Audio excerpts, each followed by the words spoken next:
क्या होगा अगर जिस रोग को आप अपनी किस्मत मान चुके हैं वो वास्तव में आपकी चेतना की एक आदत भर हो? क्या होगा अगर दवाइयों के साथ साथ आपके भीतर भी एक ऐसी औषधि मौजूद हो जो बिना शोर किए, बिना किसी चमत्कार का दावा किए धीरे धीरे आपके शरीर को फिर से संतुलन मिले आए? आज की ये यात्रा उसी छिपे हुए सत्य की ओर है, क्योंकि अक्सर रोग शरीर में नहीं शुरू होता, वो मन में जन्म लेता है और आत्मा की दूरी में पनपता है। परमहंस योगानंद ने बहुत स्पष्ट कहा था, शरीर विचारों का एक मूर्त रूप है। चेतना जैसी होगी, देह वैसी ही होगी। और यही वाक्य बहुतों के लिए सिर्फ प्रेरणा नहीं, बल्कि चिकित्सा का प्रवेश द्वार बन जाता है। आज हम उसी विज्ञान को समझेंगे जो हजारों वर्षों से भारत की योगियों ने जाना, लेकिन आधुनिक मनुष्य ने सुविधाओं की चमक में भूल गया। डॉक्टर, अस्पताल, दवाइयां जरूरी हो सकती हैं, पर गुलामी नहीं। योगानंद जी कहते हैं, ईश्वर ने तुम्हें केवल रोग सहने के लिए नहीं बनाया, उसने तुम्हें उसे जीतने की शक्ति भी दी है। और उस शक्ति का पहला दरवाजा है ये स्वीकार करना कि रोग मेरा मालिक नहीं, मैं उसका स्वामी हूं। ये स्वीकार एक आंतरिक क्रांति है, क्योंकि जैसे ही आप ये मान लेते हैं कि समाधान बाहर नहीं, केवल भीतर भी है, आपका मन लड़ना शुरू कर देता है। रोग के जन्म की कहानी बहुत गहरी है। डर, चिंता, क्रोध, ईर्ष्या, द्वेष, हीनता, अपराध बोध, ये सब केवल भावनाएं नहीं, ये ऊर्जा के विकार हैं। जब हम इन्हें बार बार पोषित करते हैं तो हमारे भीतर जीवन ऊर्जा का प्रवाह बाधित होने लगता है, और जहां प्रवाह रुकता है वहीं असंतुलन जन्म लेता है। वही असंतुलन आगे चलकर किसी अंग में, किसी ग्रंथि में, किसी तंत्रिका में रोग बनकर प्रकट हो जाता है। आप ध्यान दें, शरीर अक्सर बाद में बोलता है, पहले मन बोलता है, लेकिन हम मन की आवाज को अनसुना कर देते हैं और फिर शरीर को दोष देते हैं। कई लोग कहते हैं, मुझे ये बीमारी विरासत में मिली है, मेरे घर में सबको है। पर योगानंद जी कहते हैं, ये केवल आपकी मान्यता है। आत्मा का वास्तविक स्वरूप शुद्ध है, रोग रहित है, ईश्वर का अंश है। रोग उस पर जमी धूल की परत है, और धूल चाहे कितनी भी पुरानी हो, हटाई जा सकती है। जिस तरह आदतों से धूल जमी, वैसे ही नई आदतों से वो हटेगी, विचारों से, कर्मों से, जीवन शैली से। अब प्रश्न उठता है, भीतर से उपचार शुरू कैसे हो? योगानंद जी का मार्ग बहुत व्यवहारिक है। वो कहते हैं, अपने अवचेतन मन को निर्देश दो, क्योंकि अवचेतन ही शरीर को चलाता है। हम रोज अपने आप से क्या कहते हैं? मैं थक गया हूं, मैं कमजोर हूं, मेरा शरीर साथ नहीं देता। फिर हम आश्चर्य करते हैं कि शरीर कमजोर क्यों पड़ रहा है। इसलिए उन्होंने ध्यान, प्रार्थना और सकारात्मक पुष्टि को एक साथ रखा। वो कहते हैं, अपने भीतर स्पष्ट आदेश दो, मैं स्वस्थ हूं, मेरी कोशिकाएं स्वस्थ हैं, मेरा प्रत्येक अंग दिव्य ऊर्जा से भर रहा है, मैं ईश्वर की संतान हूं और ईश्वर में कोई रोग नहीं। ये केवल शब्द नहीं है, ये चेतना की दिशा बदलने वाले संकेत हैं। जब आप इन्हें श्रद्धा से बार बार दोहराते हैं तो भय ढीला पड़ने लगता है, और जैसे ही भय ढीला पड़ता है, ऊर्जा का प्रवाह लौटने लगता है। योगानंद जी के अनुसार शरीर ब्रह्मांडीय ऊर्जा से संचालित होता है। ये ऊर्जा ईश्वर से आती है और प्रत्येक कोशिका तक जाती है। लेकिन जब हम चिंता में रहते हैं, भयभीत रहते हैं, क्रोध में जलते हैं, तो हम उसी प्रवाह को बाधित कर देते हैं। कल्पना कीजिए, एक नदी बह रही है, साफ, निर्मल, लेकिन उसके बीच में अवरोध रख दिए जाएं, कचरा डाल दिया जाए, तो जल रुकने लगेगा, सड़ने लगेगा। शरीर भी वही नदी है। शुद्ध विचार उसकी धारा है, विकृत भावनाएं उसका कचरा है। जब आप विचारों को शुद्ध करते हैं तो धारा फिर बहती है, और बहती धारा रोग को टिकने नहीं देती। इसलिए योगानंद जी कहते हैं, सुबह उठते ही अपने भीतर संकल्प लो, मैं पूर्ण हूं, मैं स्वस्थ हूं, मैं दिव्य हूं, मेरे भीतर ईश्वर की अनंत शक्ति प्रवाहित हो रही है, मेरी प्रत्येक श्वास, मेरी प्रत्येक धड़कन ईश्वर की ऊर्जा को ग्रहण कर रही है। यह अभ्यास केवल मोटिवेशन नहीं है, ये मन और शरीर के बीच संवाद है। और जब संवाद सही दिशा में होता है तो शरीर भीतर से संगठित होने लगता है। कई बार डॉक्टर भी कह देते हैं, अब कुछ नहीं हो सकता, पर क्या वही अंतिम सत्य है? योगानंद जी कहते हैं, जब मनुष्य हार मान लेता है, तब भी ईश्वर की शक्ति हार नहीं मानती। डॉक्टरों की सीमा के बाद चेतना की संभावना शुरू होती है। कई लोगों ने असंभव लगने वाले रोगों से मुक्ति पाई, केवल ध्यान, प्रार्थना और सकारात्मक विचारों के बल पर। यह कोई जादू नहीं, ये भीतर की शक्ति का जागरण है। जब मन रोग को आदेश देता है, अब बस हुआ, तुम मेरे शरीर को छोड़ो, और वो आदेश भय के साथ नहीं, विश्वास के साथ दिया जाता है, तो शरीर उसका पालन करने लगता है, क्योंकि शरीर आपकी चेतना का ही विस्तार है। एक व्यक्ति गंभीर रोग से पीड़ित था। उसे कहा गया, समय कम है। उसने हार नहीं मानी। उसने रोज ध्यान किया, अपने भीतर डर को पहचाना और उससे अलग हुआ। उसने क्षमा की, उसने प्रार्थना की, उसने अपनी दिनचर्या में शुद्धता लाई, और धीरे धीरे शरीर ने जीवन का संदेश पकड़ लिया। वो स्वस्थ हुआ। ये कहानी इसलिए नहीं कि आप चमत्कार के पीछे भागें, बल्कि इसलिए कि आप अपनी शक्ति को याद करें। योगानंद जी ने क्रिया योग का विज्ञान दिया। क्रिया योग केवल ध्यान नहीं, ये शरीर, मन और आत्मा के संतुलन का मार्ग है। वो कहते हैं जब तुम श्वास को नियंत्रित करते हो तब तुम विचारों को नियंत्रित करते हो, और जब विचार शुद्ध होते हैं तब शरीर भी स्वस्थ होता है। आज का मनुष्य सच में श्वास लेना भूल गया है। श्वास छोटी हो गई है, जीवन तनाव में घुल गया है। लेकिन गहरी शांत नियंत्रित श्वास मन के जहर को पतला कर देती है और ऊर्जा को फिर से ऊपर उठाती है। हर श्वास के साथ अनुभव करो कि दिव्य शक्ति भीतर आ रही है, और हर श्वास छोड़ते समय अनुभव करो कि रोग का भय, चिंता और विष बाहर जा रहा है। यह साधारण दिखता है पर प्रभाव बहुत गहरा है। अब एक और रहस्य समझिए। रोग का समाधान केवल सतह पर नहीं होता, केवल शब्दों से नहीं, केवल 1-2 दिन के उत्साह से नहीं।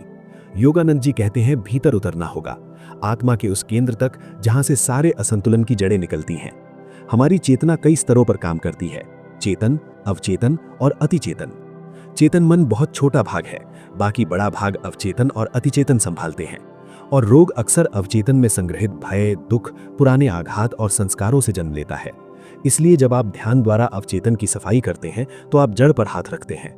इसी कारण क्रिया योग को उन्होंने महाऔषधि कहा, क्योंकि वो साधक को सीधे ईश्वर की शक्ति से जोड़ता है। योगानंद जी कहते हैं प्रत्येक रोग के पीछे कंपन है। जब वो कंपन दूषित होता है तो शरीर में असंतुलन आता है। लेकिन जब हम शरीर, मन और आत्मा को ईश्वर के दिव्य कंपन से भर देते हैं तो दूषित कंपन अपने आप टूटने लगते हैं। ध्यान का अर्थ केवल आंखें बंद करना नहीं, ध्यान का अर्थ है चेतना को ईश्वर की चेतना से एकाकार करना। जब जुड़ाव होता है तो भीतर एक स्थिरता आती है, और वही स्थिरता रोग की जमीन खींच लेती है।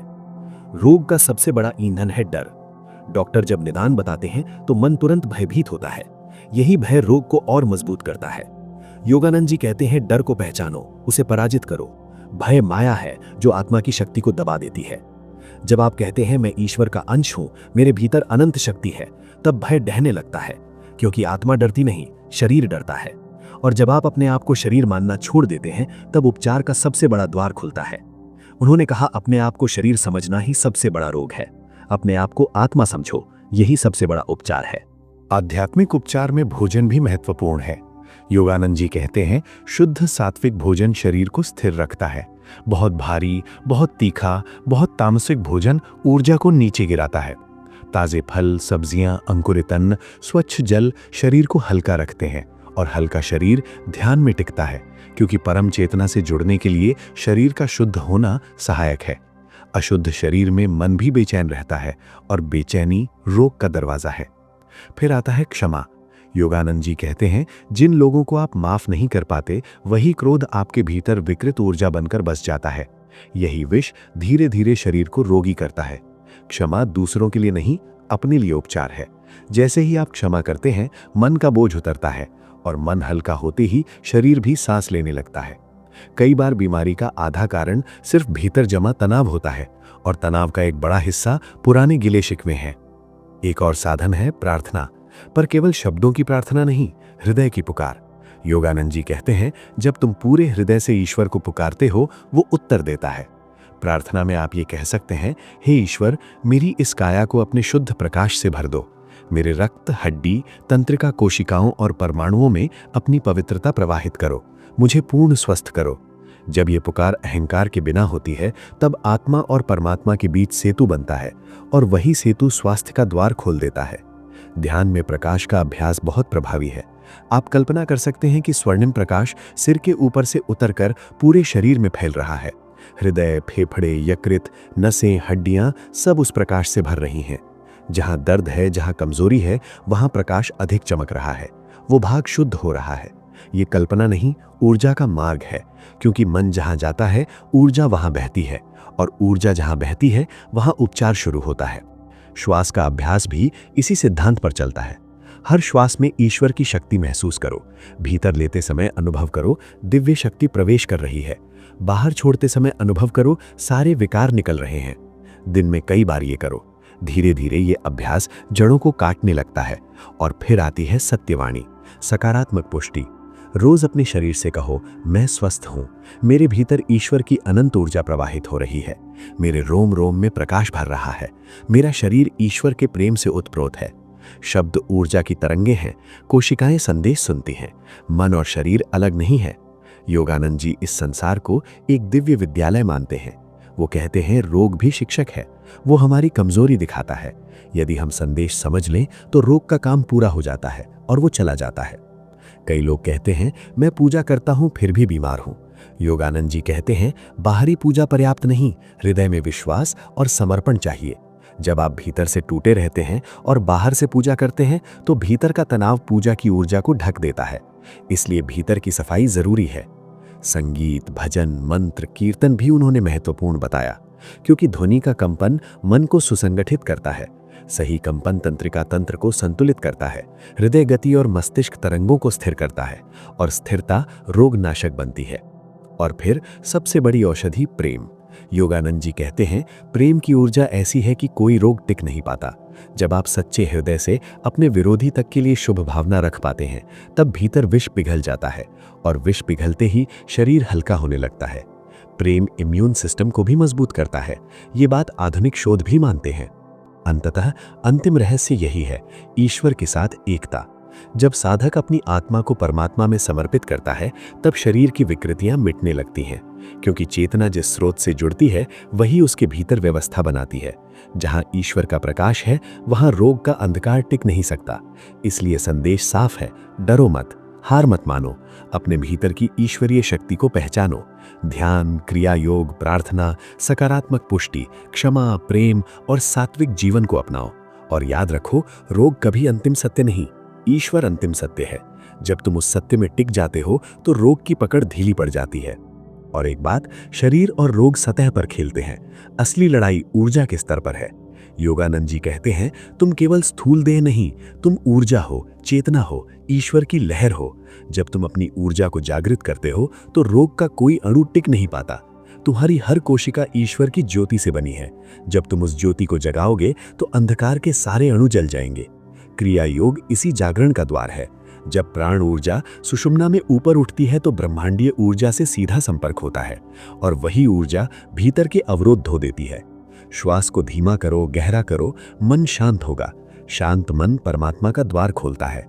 कर्म का सिद्धांत भी वे याद दिलाते हैं। हर रोग किसी न किसी कर्म का फल हो सकता है, पर कर्म अंतिम सजा नहीं, कर्म बदलने का अवसर है। साधना, भक्ति, सेवा और सकारात्मक कर्म पुरानी बोझ को हल्का करते हैं। जब आप सेवा करते हैं, प्रेम फैलाते हैं, दूसरों के लिए अच्छा सोचते हैं तो भीतर की गांठें खुलती हैं, और जैसे जैसे गांठें खुलती हैं शरीर भी खुलने लगता है। तनाव कम होता है, रक्त का प्रवाह सुधरता है, नींद गहरी होती है, और यही सब मिलकर उपचार को वास्तविक बनाते हैं। योगानंद जी ने मन को मित्र बनाने के सूत्र दिए। कृतज्ञता रखो, हर दिन ईश्वर का धन्यवाद करो, क्योंकि कृतज्ञता मन को दिव्यता से भर देती है। अच्छे संग का चयन करो, क्योंकि जिनके साथ रहोगे उनकी ऊर्जा तुम्हें रंग देगी। प्रकृति के पास जाओ, क्योंकि प्रकृति ईश्वर का सजीव स्पर्श है। वृक्षों के पास बैठो, आकाश देखो, सूर्य का प्रकाश लो, ये सब मन को शांत करते हैं, और शांत मन रोग का शत्रु है। आखिर में याद रखिए, शरीर में रोग होना अपराध नहीं, पर अपनी शक्ति को न पहचानना सबसे बड़ी भूल है। जब तक आत्मविश्वास कमजोर रहेगा, रोग का भय दबाता रहेगा। लेकिन जिस दिन आप भीतर से खड़े होकर कह देंगे तू मेरा कुछ नहीं बिगाड़ सकता, मेरे भीतर ईश्वर वास करता है, उसी दिन अंत शुरू हो जाता है। प्रेम को केंद्र बनाइए, अपने शरीर को प्रेम से देखिए, अपने मन को दया से संभालिए, और अपनी आत्मा को ईश्वर की ओर मोड़िए। यही समर्पण है, यही अंतिम उपचार है। अब समय है अपने जीवन के मालिक बनने का, अपने विचारों को शुद्ध करने का, अपनी ऊर्जा को ऊपर उठाने का, और अपनी आत्मा को जागृत करने का, क्योंकि शक्ति बाहर नहीं, केवल भीतर है। और जब भीतर की शक्ति जाग जाती है तो रोग झुक जाता है।